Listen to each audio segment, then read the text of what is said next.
আপনাদের একটু অনুভূতি আমি জানতে চাই।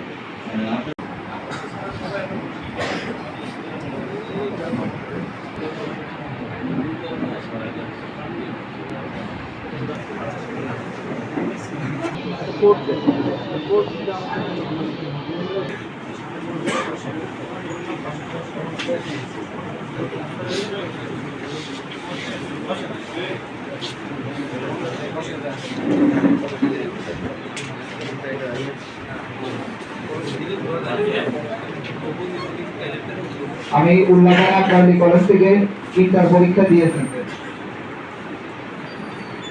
4 আগস্ট সকাল 10টায় আমরা প্রথমত সালন্দা থেকে রোডে অবস্থান করি।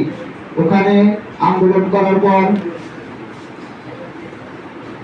আমরা আবার পুনরায় সালন্দার উদ্দেশ্যে আন্দোলন শুরু করি। তখন সালন্দা থানা পুলিশেরা সালন্দা থানা অসহযোগ গুলি ছোড়ে। এমন অবস্থায় একটা গুলি এসে আমার পায়ে লাগে, হাতের নিচে মাংস বেশি লাগে, এক দিকটা লাগে অন্য দিকটা মারা যায়। এমন অবস্থায় আমি হসপিটালে যাবো, অটোতে উঠেছি, তখন আবার আমার উপর আক্রমণ করা হয়েছে। মাথার এই দিকে যায় একটা টিনের সেটে দেওয়া লাগবে। তখন আমি যান বাঁচানোর জন্য এক গাড়িতে আসলাম। 1 ঘন্টা আমাকে বেরোতেই যায় না ওখান থেকে। 1 ঘন্টা যখন পরিস্থিতি নিয়ন্ত্রণ হয়েছে, তখন 1 ঘন্টা পর আমি যাই তারাশে। প্রথমে যাই খালখোলা, ওখানে ছাত্রলীগেরা আমাকে হসপিটালে ভর্তি হতে দেয় নাই।